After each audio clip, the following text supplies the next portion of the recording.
ओम हरि ओम श्री गुरुभ्यो नमः। हरि ओम।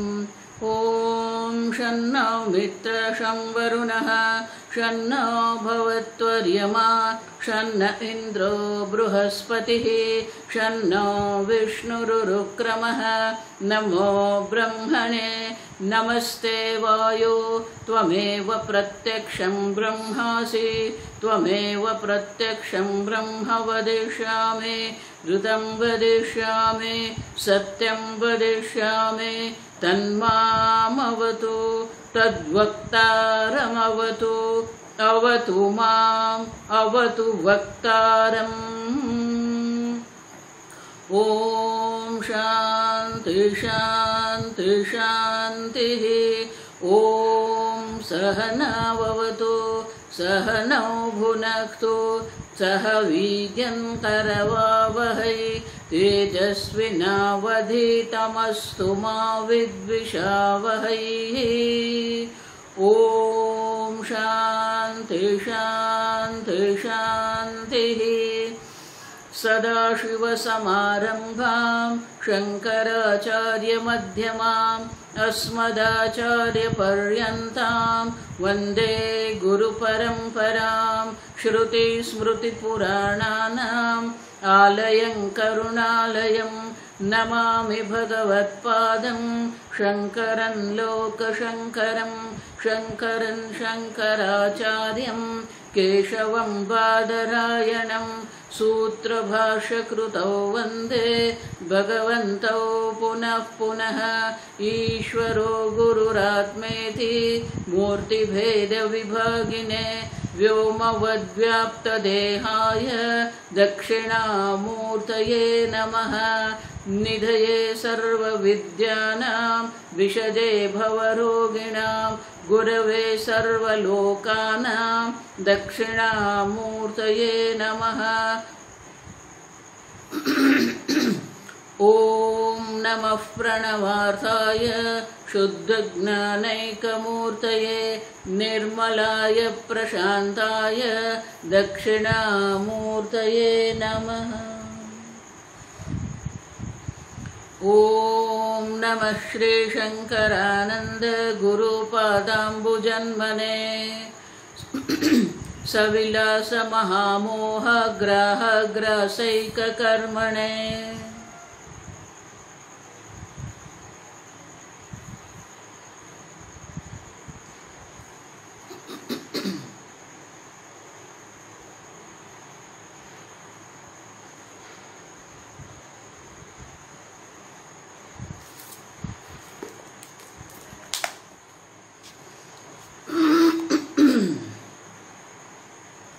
श्लोक नंबर 56।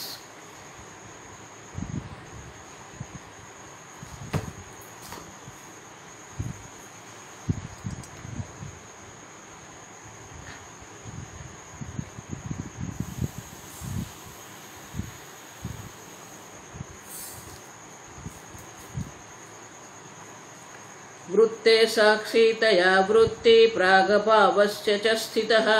वृत्ते साक्षीतया वृत्ति प्रागभावस्य च स्थितः। बुभुत्सायां तथाग्नोऽस्मि बुभुत्सायां तथाग्नोऽस्मि इत्याभासा ज्ञानवस्तुनः इत्याभासा ज्ञानवस्तुनः।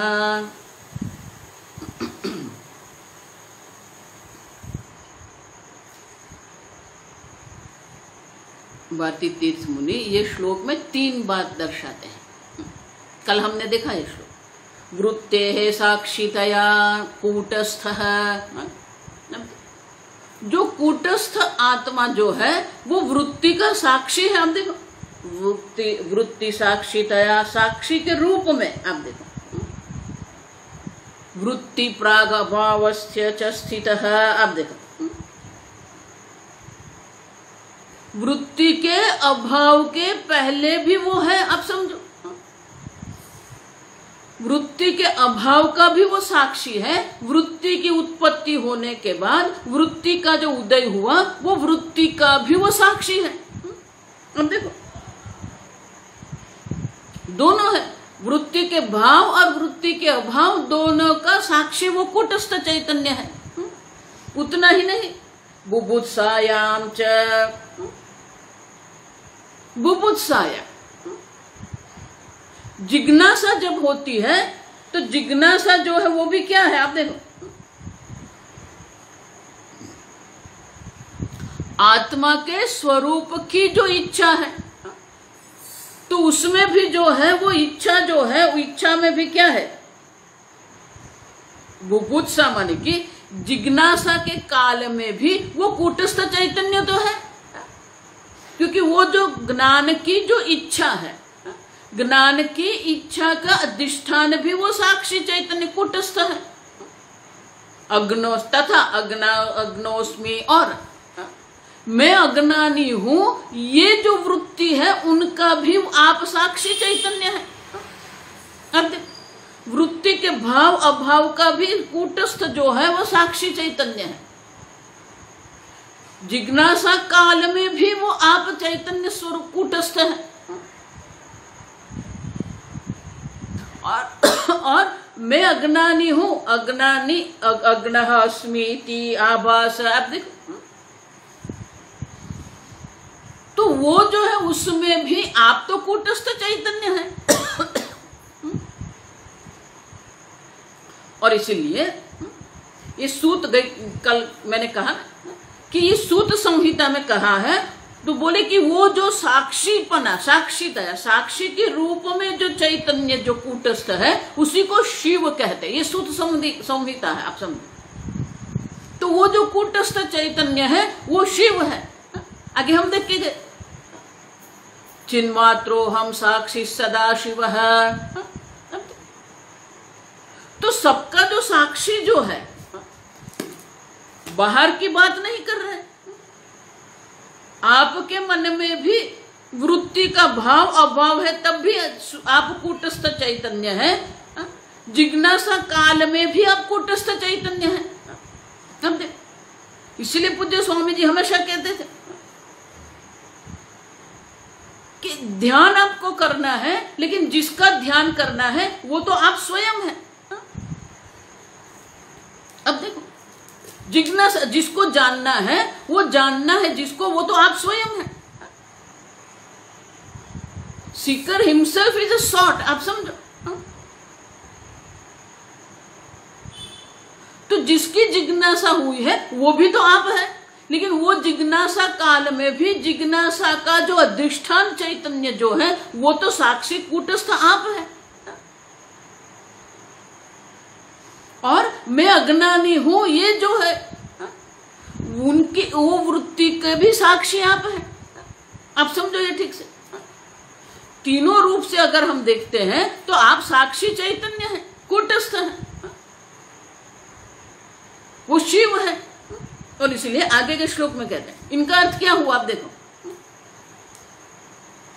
कि आप जो है वो अधिष्ठान चैतन्य है, वृत्ति के भाव अभाव का भी अधिष्ठान और साक्षी चैतन्य दोनों आप हैं। आप समझो, अधिष्ठान और प्रकाश का जो ऐक्य है उसी को ब्रह्म ज्ञान कहते हैं। वृत्ति का भाव है वो भी अधिष्ठान चैतन्य आप है, और कूटस्थ साक्षी चैतन्य भी आप ही है। जिज्ञासा हम जिसको कहते हैं, तो जिज्ञासा का अधिष्ठान भी आप है और जिज्ञासा का प्रकाशक भी आप है।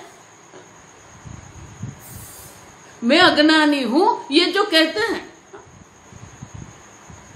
तो मैं अज्ञानी हूं, ये जो वृत्ति जो है, ये जो चिदाभास जो है, उनका अधिष्ठान भी आप चैतन्य है और उनका प्रकाशक भी आप है। आप समझो ये ठीक से यहां पर। तो आप मात्र प्रकाशक नहीं है, अधिष्ठान भी आप है। वृत्ति है तभी अधिष्ठान आप है, वृत्ति का अभाव है तभी अधिष्ठान चैतन्य आप है। और इसीलिए अधिष्ठान और प्रकाशक दोनों आप है। नदी आप देखते हो, अब नदी किनारे आप खड़े हो, तो नदी किनारे जब आप खड़े हो तो क्या होगा, तो नदी में जो नदी जो है नदी माने कि जल का प्रवाह है, तो वो जल का जो प्रवाह जो है उनके साक्षी आप हैं। तटस्थ, आप देखो तट किनारे पर, तट पर खड़े रहकर आप वो नदी में जो जल का जो प्रवाह है उनका आप साक्षी हैं। लेकिन वो जो प्रवाह जो है उनका अधिष्ठान है, पट कहते हैं उसको, नदी का पट।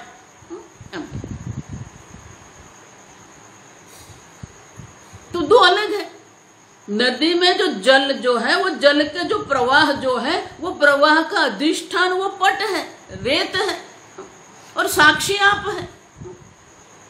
लेकिन यहां मन में जो वृत्ति का जो प्रवाह है, वो प्रवाह में वृत्ति के प्रवाह जो है, वो वृत्ति के प्रवाह का अधिष्ठान भी आप चैतन्य है, और उनका जो प्रकाशक है वो भी आप चैतन्य, कुटस्थ चैतन्य है, साक्षी चैतन्य है। तो अधिष्ठान चैतन्य भी आप है और साक्षी चैतन्य भी आप ही है। आप समझो, दोनों एक ही है, अधिष्ठान भी आप है। तो एक बार अगर ये समझ गया कि अधिष्ठान भी आप है और प्रकाशक जो साक्षी है वो भी आप है, वो कूटस्थ चैतन्य है। आप समझ रहे हो? चिदाभास जो है, अब देखो, इंद्रिय जो विषय ग्रहण करती है,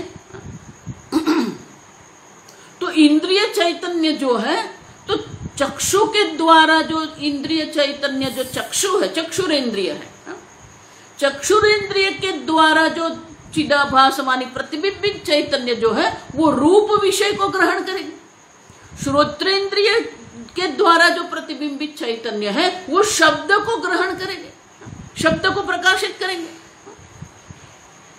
मनोज्योति जो है वो वृत्ति जो है, दर्शन क्रिया जो है, श्रवण क्रिया है। अब तो इंद्रियों के द्वारा जो ग्रहण हो रहा है उनको प्रकाशित करते हैं मनोज्योति ही। मन में जो चिदाभास जो है वो पांचों इंद्रियों का जो विषय ग्रहण करना है उनको प्रकाशित करते हैं। आपकी आंख देखती है कि नहीं देखती है, वो आपका मन देख रहा है। आपके कर्णेंद्रिय सुनते हैं कि नहीं सुनती है, वो आप मनोज्योति के द्वारा देख रहे हो। लेकिन मनोज्योति जो है, मन देख रहा है, उनको भी देखने वाले तो आप है ना, मनसः मनः। अब देखो, तो आप वो अधिष्ठान चैतन्य जो है वो प्रकाशक भी है, ज्योति ही। आप समझो, आत्मज्योति ही। और इसीलिए अधिष्ठान चैतन्य और साक्षी चैतन्य दोनों जो है वो कूटस्थ चैतन्य है। चिदाभास जो है उनका भी प्रकाशक आप है, उनका अधिष्ठान भी आप है। और ये दोनों आप जब समझते हैं वो कूटस्थ चैतन्य है। समझ रहे हो? कूटस्थ चैतन्य माने साक्षी मात्र नहीं है। देखो, इसलिए मैंने कहा कि जो ध्यान करने वाले हैं वो साक्षी चैतन्य तक पहुंच सकते हैं। मैं साक्षी हूं। बहुत सारे जो बौद्ध संप्रदाय जो है उनमें बहुत सारे जो ध्यान है, बौद्धिज्म में जो ध्यान है, बौद्ध संप्रदाय में जो ध्यान है, उनमें यह आपको साक्षी तक ले जाएंगे। अगर आप स्वयं भी थोड़ा विवेक करेंगे तो आप भी ये साक्षी तक जा सकते हो। आप समझो, लेकिन कूटस्थ चैतन्य साक्षी मात्र नहीं है। आप समझो,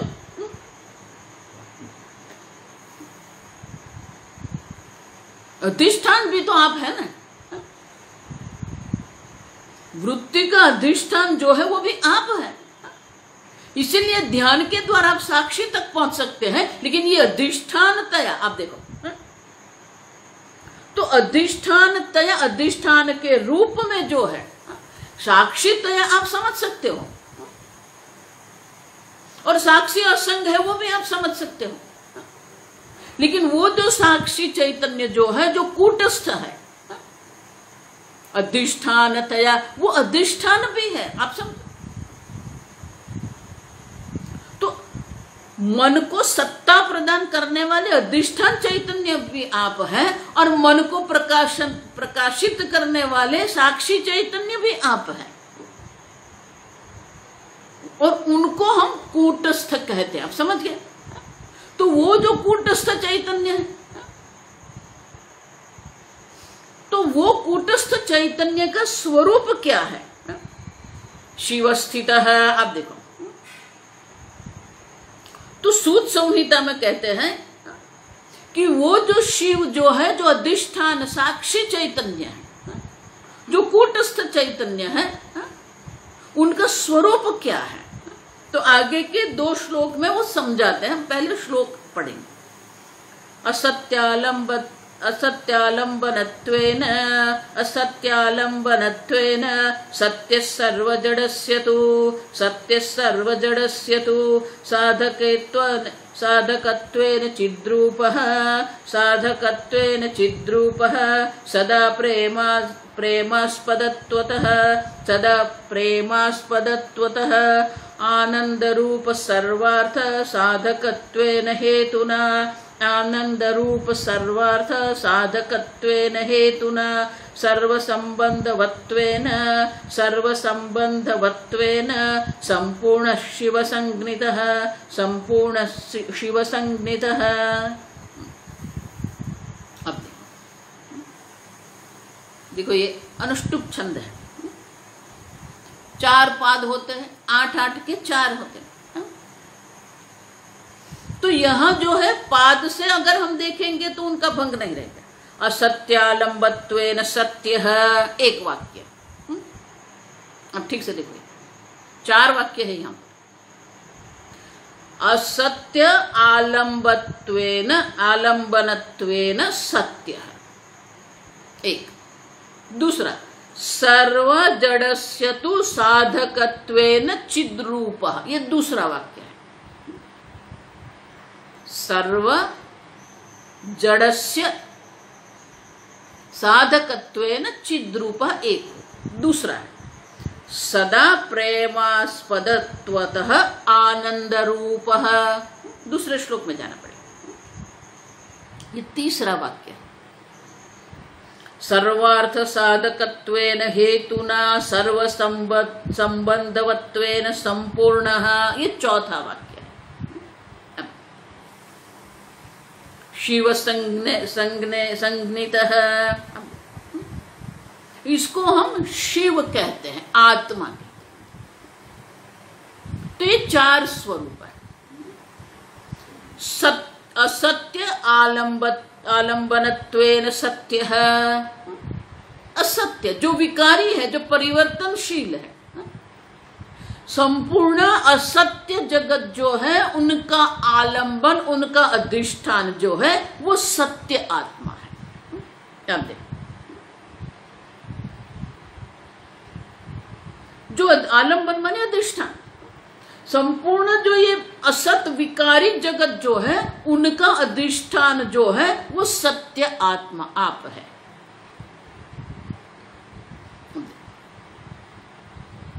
सर्व जड़स्य तु साधकत्वेन चिद्रूपः, सर्व जो जड़ पदार्थ जो है, वो जड़ पदार्थ जो है, वो स्वयं को प्रकाशित नहीं कर सकते, स्वयं को प्रकट नहीं कर सकते। जड़ इसी को कहते हैं जो अपने को भी नहीं जानता है, जो दूसरे को भी नहीं जानता है। तो उनको प्रकाशित करने वाले कौन है? साधकत्वेन प्रकाशकत्वेन चिद्रूपः, आप चैतन्य स्वरूप आत्मा है जो संपूर्ण जड़ जगत को प्रकाशित कर रहे हैं। चिद्रूपः, उसी प्रकार से सदा परम प्रेमास्पदत्वतः आनंद रूपः, सदा प्रेमास्पदत्व, आप प्रेमास्पद है। आप देखो, हम देख के गए ये सब। आत्मनस्तु कामाय सर्वं प्रियं भवति। आप स्वयं प्रेमास्पद हैं। प्रेमास्पद माने कि प्रेम करने योग्य जो है वो आप ही है, आप सब। प्रेमास्पद मानी प्रेम करने योग्य जो है वो आप स्वयं है। क्यों? आनंद रूप, क्योंकि आप ही आनंद रूप है। देखो ये जगत में आपकी जो इच्छा है ना वो आनंद मात्र है, आप समझना। किसी को मोक्ष भी नहीं चाहिए, किसी को ज्ञान भी नहीं चाहिए। स्वामी जी का पुस्तक है, what you love is a pleased self.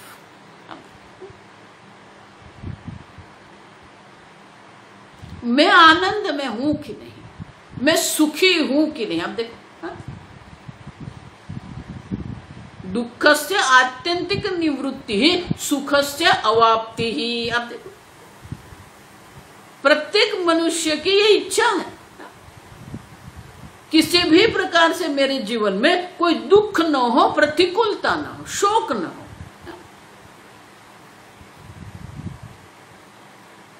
तो आप आनंद स्वरूप है, आपको सुखी होने की आवश्यकता नहीं है, क्योंकि आप स्वयं सुख स्वरूप हो। भगवान यही छठे अध्याय में कहते हैं, सुखम आत्यंतिकम यत्तत, अत्यंत सुख स्वरूप आप है, अनंत सुख स्वरूप आप है। और इसलिए कहते हैं कि ये जगत में प्रेम के पात्र जो है वो आप स्वयं, क्योंकि आप आनंद स्वरूप है। असत्य जगत के अधिष्ठान के रूप में आप सत्य आत्मा है, जड़ पदार्थ के प्रकाशक के रूप में आप चैतन्य स्वरूप आत्मा है। और ये जगत में जो प्रेमास्पद, प्रेम के पात्र जो है वो आप है। इसलिए अतः अब देखो, प्रेमास्पद, प्रेमास्पदत्वतः आनंद रूप है, इसलिए आप आनंद रूप है। इतना ही नहीं, सर्वार्थ साधकत्वेन हेतुना, इस कारण से भी हेतुना, सर्वार्थ साधकत्वेन,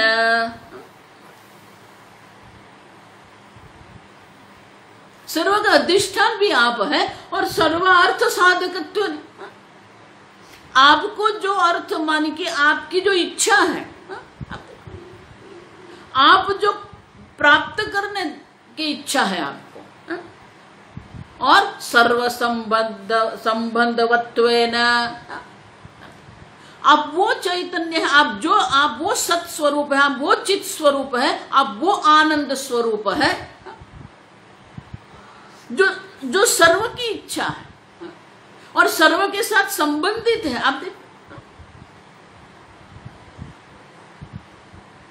सर्वेंद्रिय गुणाभासम, सर्वेंद्रिय विवर, सर्वेंद्रिय गुणाभासम। आप देखो, इस जगत में एक भी कोई ऐसी वस्तु नहीं है जिसके साथ आपका संबंध नहीं है, क्योंकि उनका अधिष्ठान भी आप सत्य है और उसका प्रकाशक चित आप है। सर्वभूतस्थम आत्मानम सर्वभूतानि च आत्मनि। आप समझो, ये आप सत स्वरूप है, आप चित स्वरूप है, आप आनंद रूप है, लेकिन संपूर्ण, आप पूर्ण है, सबके साथ आपका संबंध है। अब देखो, इसलिए मैं कहती हूं अधिष्ठान और प्रकाशक दोनों को साथ साथ लेना है। वृत्ति का अधिष्ठान भी आप है और वृत्ति का प्रकाशक भी आप है। ये जगत के अधिष्ठान भी आप है और जगत के प्रकाशक भी आप है। जब तक ये अधिष्ठान और प्रकाशत्व का ऐक्य नहीं होता है, तब तक ये पूर्णता नहीं होती है। और इसलिए कहते हैं सर्व के साथ आपका संबंध है, सत रूप से, चित रूप से। और सर्व पदार्थ जो है उनको साधकत्व है ना। आप देखो,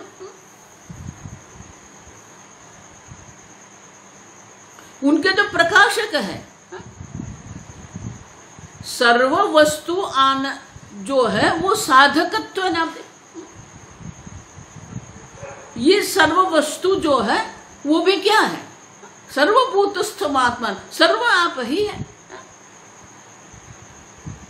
और इसीलिए क्या है?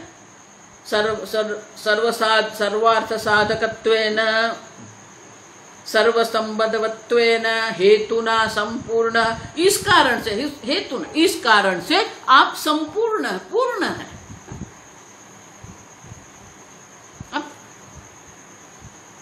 तो आपकी जो ये पूर्णता है, जब तक अधिष्ठान और प्रकाशक का ऐक्य नहीं होगा तब तक ये पूर्णता आप कैसे सिद्ध करोगे? समझ रहे हो? पूर्णता की सिद्धि तभी होती है तब जब अधिष्ठान और प्रकाशक एक है। नदी का जल का जो प्रवाह जो है वो उनका पट जो है वो उनका अधिष्ठान है, और आप नदी के किनारे खड़े हैं, आप उनके साक्षी है, तो अधिष्ठान और साक्षी अलग हो गए। लेकिन यहां तो क्या है? एक ही है। असत जगत जो है, विकारी जगत है, उनका आलंबन अधिष्ठान आप है, उनका प्रकाशक चित रूप आप है। और आप स्वयं आनंद स्वरूप है, सर्व प्रेमास्पदत्व।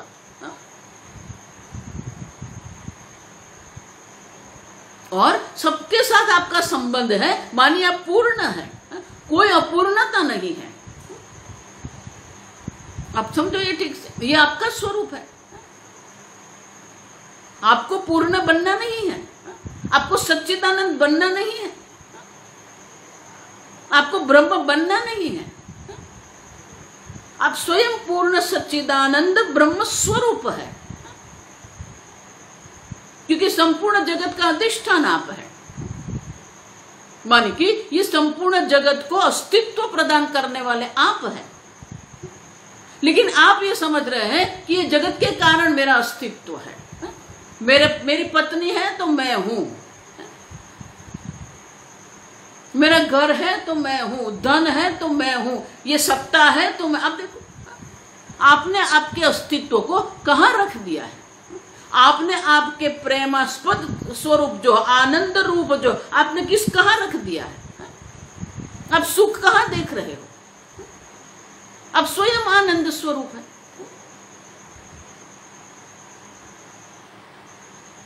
आप देखो, इसलिए शास्त्र में कहते हैं तस्य लवेन मात्र, आपके जो आनंद स्वरूप, आनंद सागर जो आप है, उनके एक लव मात्र से संपूर्ण जगत जो है जीवंत है। आपको ये जगत सुखी नहीं करेगा, आप स्वयं आनंद स्वरूप है। कल इसलिए मैंने कहा, स्वामी जी इसलिए कहते every ignorant person is a beggar. अज्ञानी जो है वो भिक्षुक है, भिखारी है। क्यों? क्योंकि वो अपनी सत्ता के लिए, अपने सुख के लिए ये जगत के पास क्या कर रहा है? भीख मांग रहा है। ये है तो मैं हूं, आप ये है तो मैं सुखी हूं। देखो, इसलिए ये जो निद्रा जो है ना, अगर ये निद्रा की जो शास्त्र में जो व्याख्या है, तत्वबोध में, विवेक चूड़ामणि में निद्रा की सुषुप्ति अवस्था की जो व्याख्या है, अगर आप ठीक से समझते हो ना, तो आपका जो आपकी आधी समस्या खत्म हो जाएगी। आप समझो, महाराज श्री हमेशा कहते थे कि सुषुप्ति भी हमें बोध देती है। क्या बोध देती है? अब देखो उनकी व्याख्या क्या है। अहम किंचिन न जानामि सुखेन मया निद्रा अनुभूयते। अब देखो, निद्रा में दो अनुभव है, सुखेन मया निद्रा अनुभूयते। अब देखो, वहां सुख है। अब देखो, हम बोलते भी हैं आनंद से सो गया है, और वहां कुछ था ही नहीं। अब तो कुछ नहीं था, नहीं आप है कि नहीं वहां पर? आप तो है। आप देखो, सुषुप्ति अवस्था के साक्षी रूप में आप वहां पर हैं।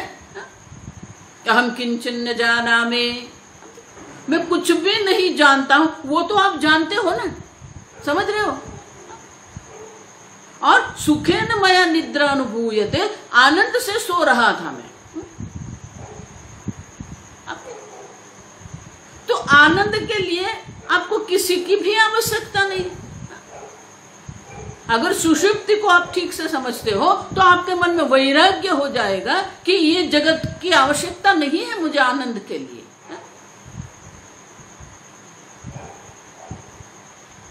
सुषुप्ति का ज्ञान आपको वैराग्य करवा सकता है।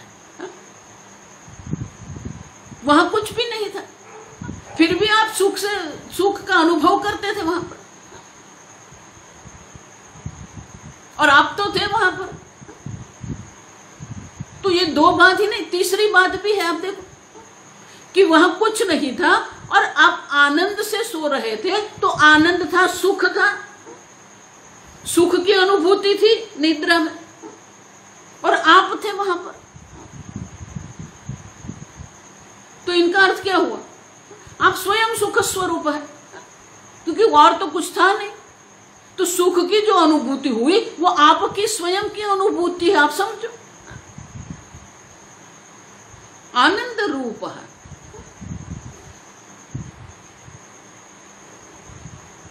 तो सुषुप्ति अगर आप समझ लेंगे तो आपको ये समझ आ जाएगा कि ये जगत पर सुख के लिए परतंत्रता की आवश्यकता नहीं है।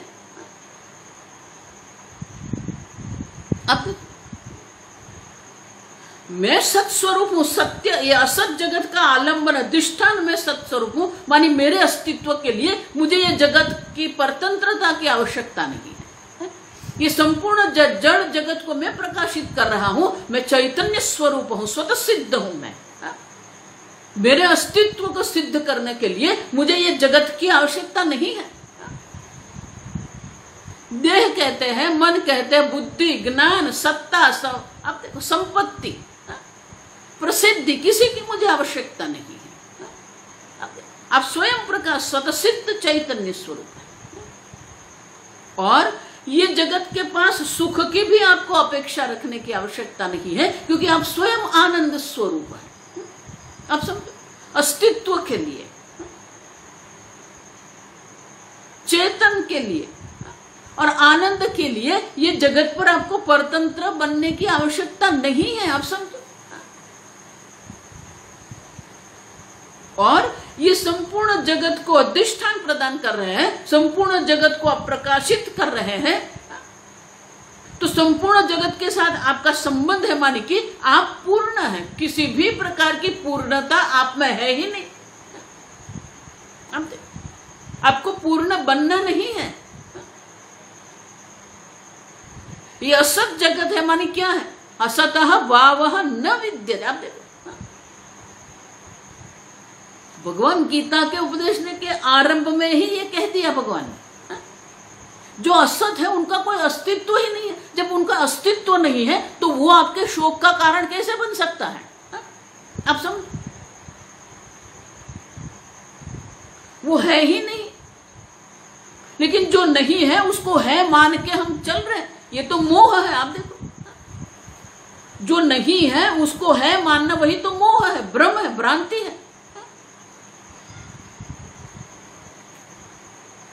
ये जगत जड़ है, जड़ जगत आपको कभी भी सुखी नहीं कर सकता, फिर भी जड़ जगत के पास हम सुख मांग रहे हैं। आप समझ,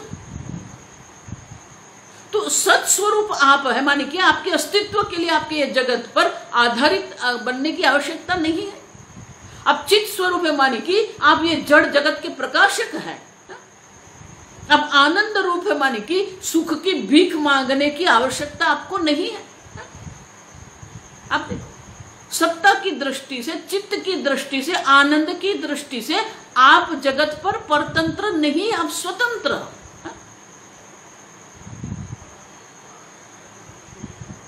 किसी भी प्रकार से आप सब, आपको ब्रह्म बनना नहीं है, आपको आनंद स्वरूप बनना नहीं है। आप स्वयं आनंद स्वरूप। ये परतंत्रता जो है ना हमें दुखी करती है, आप समझ।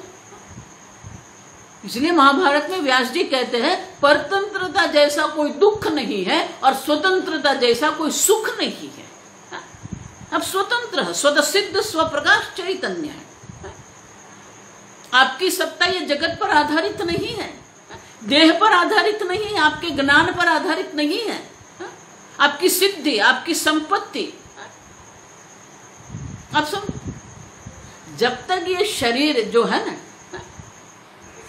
शरीर स्वस्थ है ना, युवान है ना, तब सब बहुत अच्छा लगता है। सत्ता, संपत्ति, संपर्क, सिद्धि, प्रसिद्धि। वृद्धावस्था में जब ये सब छूट जाता है ना, तब हम इतने परतंत्र बनते हैं। लेकिन ये परतंत्रता की आवश्यकता नहीं है। देह की दृष्टि से आप परतंत्र हैं, लेकिन अगर देह की दृष्टि से, मन की दृष्टि से देखते हैं तो ये जगत में तो कोई स्वतंत्र है ही नहीं। स्वामी जी हमेशा कहते थे कि अगर आप मेरी उपाधि की दृष्टि से देखते हैं तो मैं भी परतंत्र हूं। मुझे भोजन करना है तो मुझे किसी पर मेरी परतंत्रता है। कोई भोजन बना के मुझे देगा तो मैं भोजन करूंगा। अब स्वामी जी बोले कि मेरा संपूर्ण जीवन अगर आप बाह्य दृष्टि से देखते हैं तो परतंत्र है। कोई मुझे गाड़ी में कहीं पर ले जाएगा तो मैं जाऊंगा, कोई मेरी टिकट बना देगा तो मैं प्लेन में कहीं पर जाऊंगा। अब स्वामी जी कहते थे कि मेरा जीवन भी अन्य पर आलंबन है, लेकिन वो तो देहादि की दृष्टि से है ना। अब समझो, तो ये जगत में, जगत की दृष्टि से अगर आप देखते हैं तो कोई स्वतंत्र नहीं है ये जगत में। कोई कह नहीं सकता कि मैं स्वतंत्र हूं, मुझे जो करना है मैं करूंगा। करके देखो, आप समझो। और बाह्य जगत की दृष्टि से अगर आप स्वतंत्र हैं तो आंतरिक दृष्टि से आप परतंत्र हैं। देखो, यही तो धर्म और अधर्म का जो है ना, धर्म और अधर्म की पृथकता क्या है। ये पाप पुण्य मात्र नहीं है, आप समझो ये ठीक से। धर्म मानी स्वतंत्रता है। बाह्य दृष्टि से धर्म आपको बंधन लगता है, लेकिन आंतरिक दृष्टि से वो आपकी स्वतंत्रता है।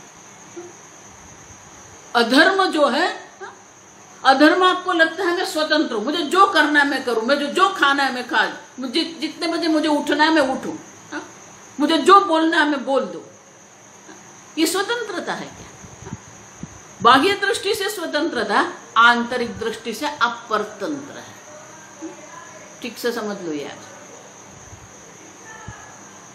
अधर्म में हमें बाह्य स्वतंत्रता दिखती है, लेकिन आंतरिक रूप से आप परतंत्र है आपके राग द्वेष पर। किसके कारण आप अधर्म कर रहे हैं? आपके राग द्वेष आपको करा रहे। इसलिए भगवान क्या कहते हैं? अर्जुन ने यही प्रश्न पूछा ना भगवान को, अथ केन प्रयुक्तो यम पापम चरति पुरुष। ये पुरुष जो है, ये मनुष्य जो है, ये पाप कर्म अधर्म क्यों कर रहा है? अनिच्छिन्न पिमा की वो जानता है, जो झूठ बोल रहा है उसे तो पता है ना कि वो झूठ बोल रहा है। जो सुन रहा है उसको नहीं पता है, लेकिन उनको अपने को तो पता है ना। जो चोरी कर रहा है उसको भी पता है कि मैं चोरी कर रहा हूं। अब तो वो जानता है कि ये अधर्म है, फिर भी क्या है? अनिच्छिन्न पी। अब देखो, बलादिव नियोजय। अब देखो कौन करा रहा है? अथ केन प्रयुक्त, किसके द्वारा प्रयुक्त होके मनुष्य ये पाप कर्म अधर्म कर रहा है? भगवान क्या कहते हैं? काम एषः क्रोध एषः रजोगुण समुद्भव। अब तो अधर्म बाह्य दृष्टि से स्वतंत्रता है, आंतरिक दृष्टि से आप काम और क्रोध के अधीन होके बैठे हैं। इसलिए शंकराचार्य जी कहते हैं कामेन प्रेरितः जंतुः पापम करोति। पुण्य किस कारण वो कर रहा है वो मुझे पता नहीं है, लेकिन एक बात निश्चित है कि काम से प्रेरित होके ही मनुष्य अधर्म करता है। तो अगर काम से प्रेरित होके आप कर रहे हैं तो फिर आप काम के गुलाम बन के बैठ गए। स्वामी जी इसलिए कहते थे, you are the slave of your own राग द्वेष, लाइक्स एंड डिसलाइक्स। और स्वामी जी इसीलिए कहते थे, don't come under the spell of likes and dislikes. उनके प्रभुत्व में आने की आवश्यकता नहीं है आपको। आप समझिए, तो ये परतंत्रता जीवन हम जी रहे हैं। काम और क्रोध पर हमारी परतंत्रता है, राग द्वेष पर अधीन है। और इसलिए भगवान क्या कहते हैं, तयोहो वशम न आगच्छेत, उनके वश में मत आओ। Don't come under the spell of राग द्वेष। ये आपकी स्वतंत्रता है, माने कि धर्म आपकी स्वतंत्रता है, अधर्म नहीं। आप समझना, आपकी स्वतंत्रता जो है वो धर्म है, और आपकी पूर्ण स्वतंत्रता है वो ब्रह्म ज्ञान है। अब सत स्वरूप है, संपूर्ण जगत का अधिष्ठान आप है। आपके कारण ये जगत का अस्तित्व है, जगत के कारण आपका अस्तित्व नहीं है। आप ये संपूर्ण जगत को प्रकाशित कर रहे हैं, आपको ये जगत पर आधारित होने की आवश्यकता नहीं। आप स्वतः सिद्ध स्वप्रकाश चैतन्य, और आनंद सुख के लिए भी आपको ये जगत पर आधारित होने की आवश्यकता नहीं है, क्योंकि आप स्वयं आनंद स्वरूप है।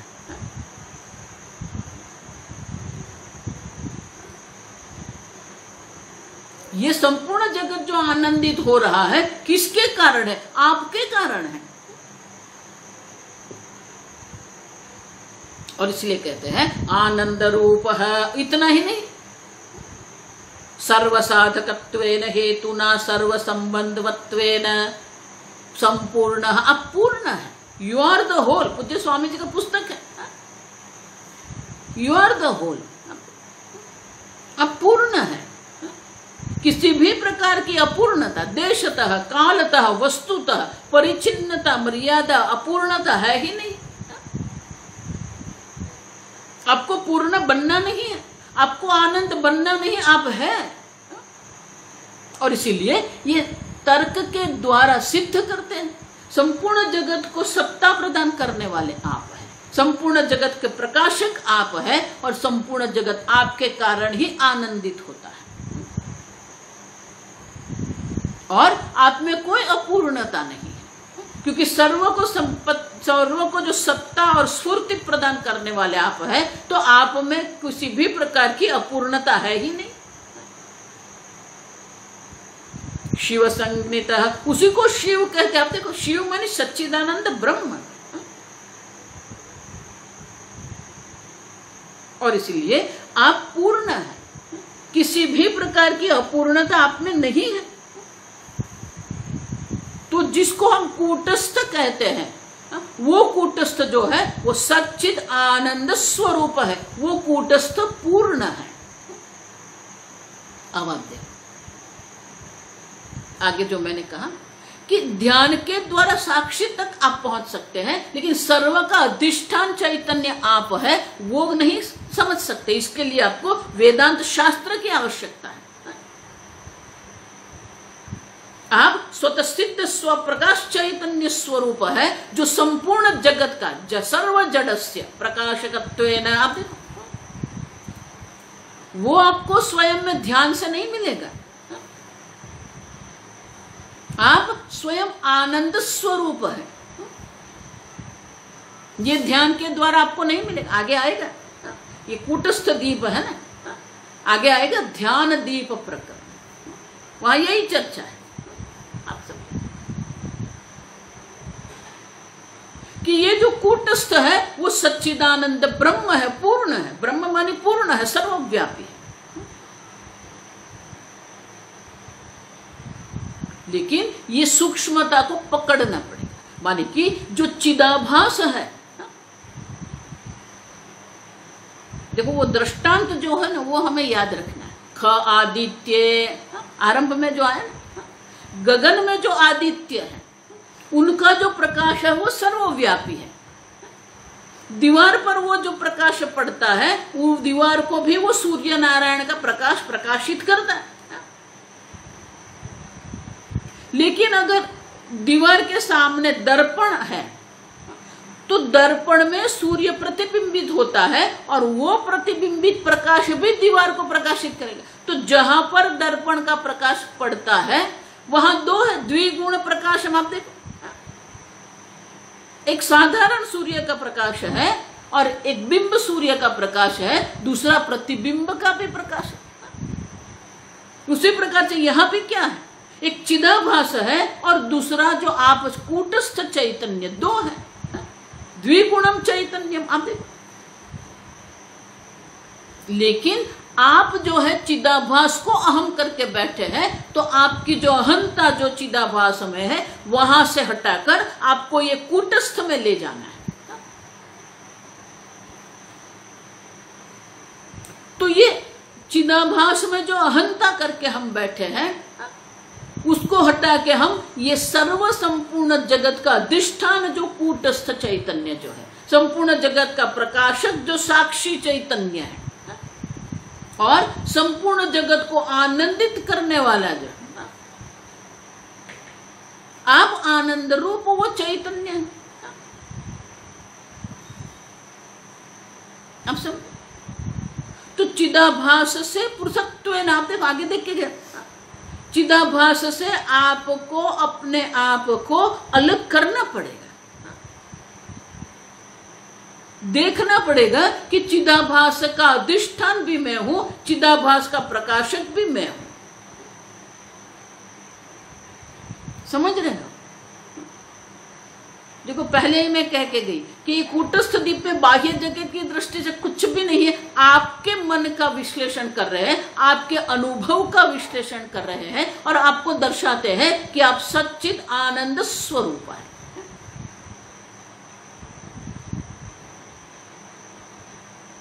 इसीलिए जब मुंडक उपनिषद में कहते हैं ना, द्वे विद्ये वेदितव्ये, आप देखो वहां भी कितनी सूक्ष्मता है। दो प्रकार की विद्या है, दोनों वेदितव्य, जानने योग्य है, दोनों को प्राप्त करना। पराच अपराच, क्या है वो दो विद्या? पराच अपराच। अपरा विद्या क्या है? ऋग्वेद, यजुर्वेद, सामवेद, अथर्ववेद, शिक्षा, कल्प, व्याकरण, निरुक्त, ज्योतिष, छंद, 4 वेद, 6 वेदांग और बाकी की जितनी भी विद्याओं की शाखा है, सब शाखा जो है वो अपरा विद्या है। तो बोले, अगर आप कह रहे हो कि ऋग्वेद जो है अपरा विद्या है, सामवेद अपरा विद्या है, तो ऋग्वेद में ही ये उपनिषद आते हैं, सामवेद में भी ये छांदोग्य उपनिषद, केनो उपनिषद, तो क्या ये उपनिषद भी जो है वो भी अपरा विद्या बन गए? तो बोले हाँ। क्यों? क्योंकि वो जो शब्द राशि है वो अपरा विद्या है। आप समझो ये, लेकिन शब्द का जो अर्थ का जो स्फुरण है वो परा विद्या है। तो बोले परा विद्या क्या है? यया तदक्षरम अधिगम्यते तत्परा। अब देखो, जिसके द्वारा अक्षर ब्रह्म का आपको ज्ञान होता है वो परा विद्या है। अब वो परा विद्या कहां पर है? बाहर है क्या? नहीं, आपकी बुद्धि में जो वृत्ति के द्वारा आप ये ब्रह्म ज्ञान प्राप्त करते हो वो परा विद्या है। यया अक्षरम तद अधिगम्यते, जिसके द्वारा आपको अक्षर ब्रह्म का ज्ञान होता है वो तो आपके मन में रही वृत्ति है, वो अपरा विद्या, वो परा विद्या है। आप समझो, बाहर तो अपरा विद्या ही है, पंचदशी पुस्तक अपरा विद्या है, लेकिन उनको सुन के आपके मन में जो अर्थ का स्फुरण जो होता है वो अर्थ का जो स्फुरण है वो परा विद्या है। लेकिन हमारे कठिनाई ये है कि वो अर्थ का स्फुरण होता ही नहीं है। इसलिए मैंने आगे कहा ना सच्चिदानंद ब्रह्म, सच्चिदानंद कहने से कुछ नहीं होगा। आप वो अर्थ का स्फुरण आपके मन में होना चाहिए। वो अर्थ का जो स्फुरण है ना, वो पराविद्या है। और इसीलिए ये आपको समझना पड़ेगा कि आप सत स्वरूप है, आप चित स्वरूप है, आप आनंद रूप है, संपूर्ण है। एक 2 श्लोक में ही आपके स्वरूप का पूर्ण वर्णन कर लिया।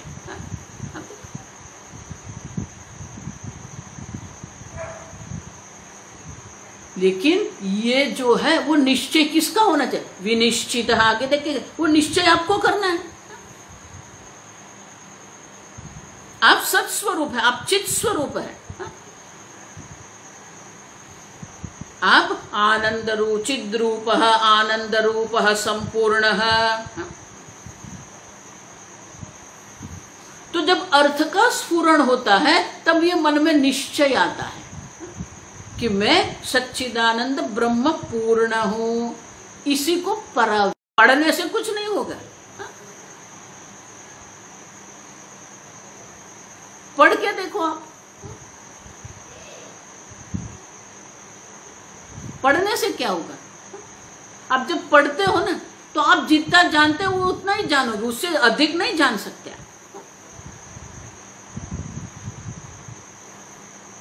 अगर आप समझते हो मुझे अंग्रेजी भाषा का ज्ञान है, इसलिए मैं सब समझ सकता हूं, आप एक इंजीनियरिंग की या ये वकील कायदा कानून की या एक वैद्यकीय मेडिकल एक पुस्तक हाथ में लेके बैठो, आप जानते हो ना, आप अंग्रेजी पढ़ो, कितना समझ में आता है? इज वॉट देयर फॉर, बस उतना समझ में आएगा, बाकी के शब्द सब ऊपर से जाएंगे।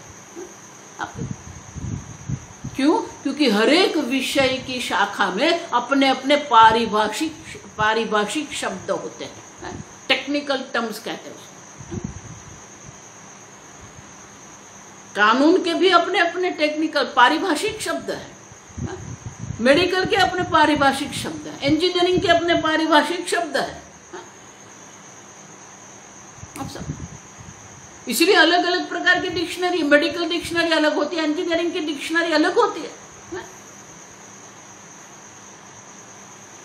ये जब भगवत गीता, गृह गीता अध्ययन, गीता होम स्टडी का अनुवाद जब मैंने आरंभ किया तब मुझे पता चला, मेरे समझ में आया कि ये तो बहुत सारे शब्द जो है वो पारिभाषिक शब्द है। तो अब देखो भगवान की कृपा क्या है। वर्षों पहले पारिभाषिक शब्दकोश करके गुजरात विद्यापीठ जो है वहां पर से ये पुस्तक प्रकाशित हुआ था, शब्दकोश, पारिभाषिक शब्दकोश। आप समझे, अंग्रेजी भाषा का ज्ञान आपको है, मानी हर एक विद्या की शाखा आप नहीं जान सकते। तो अगर आपको मेडिकल का ज्ञान नहीं हो सकता है, आपको रसायन शास्त्र का ज्ञान नहीं हो सकता है, कानून शास्त्र का आपको ज्ञान नहीं हो सकता है, तो आप कैसे मान लिया कि मैं ये पंचदशी पढ़ूंगा और मुझे ब्रह्म ज्ञान हो जाएगा? अपरा विद्या में आप नहीं समझ सकते हैं, तो परा विद्या का आप कैसे समझ सकते हैं? अब और इसीलिए ये बहुत सूक्ष्म, देखो, ये निश्चय आपका होना चाहिए। संपूर्ण जगत का अधिष्ठान आप है, सर्वभूतस्थ आत्मा, सर्वभूतस्थ आत्मा, आप सर्वव्यापी, सर्वभूतानि च आत्मनि, ये सर्व को सत्ता प्रदान करने वाले आप है। इक्षते योग युक्तात्मा, सर्वत्र समदर्शन। अब देखो, आप एक देह में, एक काल में नहीं है, संपूर्ण ब्रह्मांड को अधिष्ठान प्रदान करने वाले आप, संपूर्ण जड़ पदार्थ को प्रकाशित करने वाले आप। और ये निश्चय आपका होना चाहिए। गुरु तो आप तो कहते हैं आप सच्चिदानंद ब्रह्म हो, लेकिन आप अपने बारे में क्या सोचते हैं? आपकी अपनी आइडेंटिटी क्या है, आपकी पहचान जो है ना। और इसलिए कहते हैं कि ये पूर्ण ब्रह्म स्वरूप आप है। जो कूटस्थ चैतन्य जो है, चिदाभास का जो अधिष्ठान है, चिदाभास का जो प्रकाशक, जो कूटस्थ चैतन्य जो है, वो सच्चिद आनंद पूर्ण ब्रह्म स्वरूप है। तो बोले कि ये आप कह रहे हो ना, कहाँ कहाँ है? तो आगे के श्लोक में कहते हैं इति शैव पुराणेषु कूटस्थः प्रविवेचितः जीवेशत्वादिरहितः जीवेश्वत्वादिरहितः केवलः संप्रभः शिवः, केवल स्वप्रभः शिवः।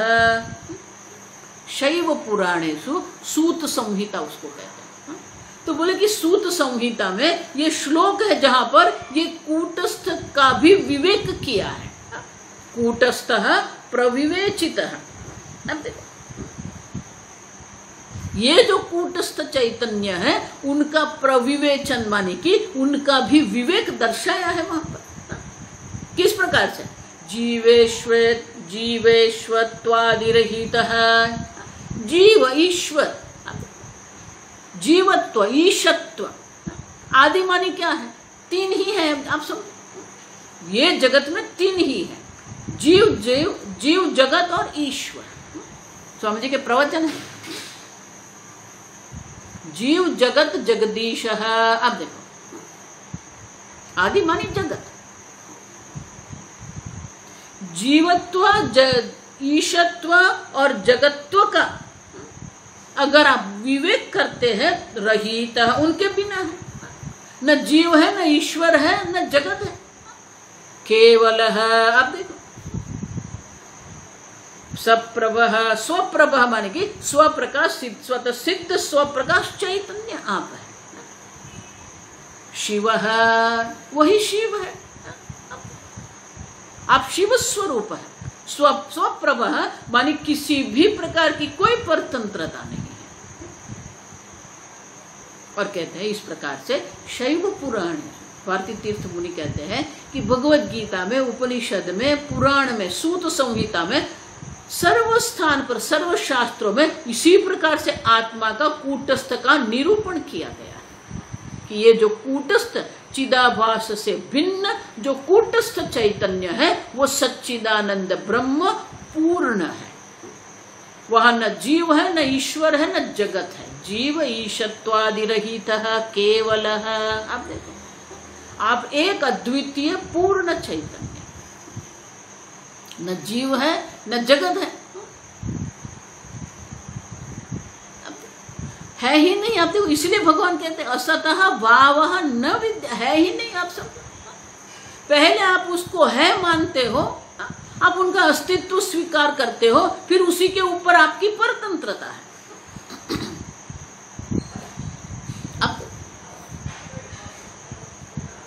इसीलिए गौड़पादाचार्य जी, देखो ये बार बार मैं ये कहती रहती कि गौड़पादाचार्य जी मांडुक्य कारिका में यही कहते हैं कि पहले ये जगत है, ये तो सिद्ध करो आप पहले।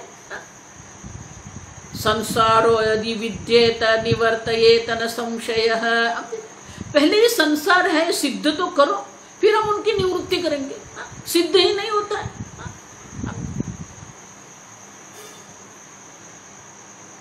अब जो सिद्ध ही नहीं होता है वो आपके दुख का कारण कैसे हो सकता है? इसलिए भगवान कहते हैं अशोच्यनन्वशोचस्त्वम्, ये जगत कभी भी आपके दुख का कारण नहीं है। आप समझो, आप भी आपका दुख का कारण नहीं है, उपाधि भी आपका दुख का कारण नहीं है।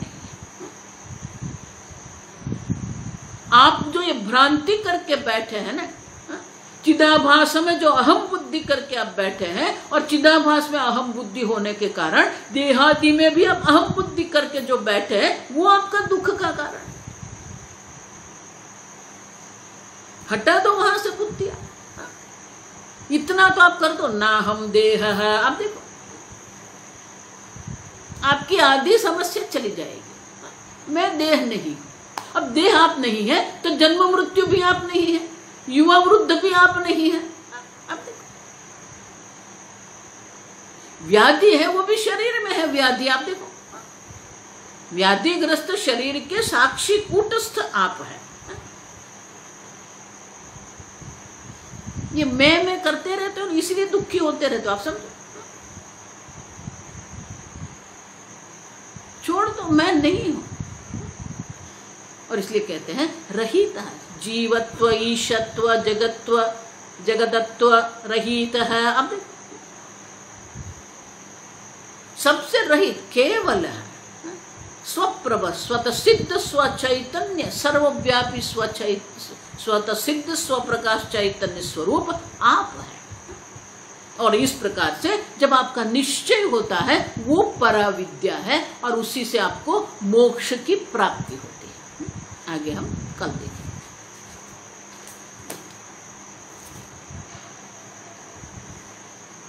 ओम स्वस्ति प्रजाभ्यः परिपालयन्तां न्यायेन मार्गेण महीं महिषाः। गोब्राह्मणेभ्यः शुभमस्तु नित्यं। लोकाः समस्ताः सुखिनो भवन्तु। काले वर्षतु पर्जन्यः। पृथिवी सस्यशालिनी। देशोऽयं क्षोभरहितः। ब्राह्मणाः सन्तु निर्भयाः। ओम सर्वेषां स्वस्तिर्भवतु।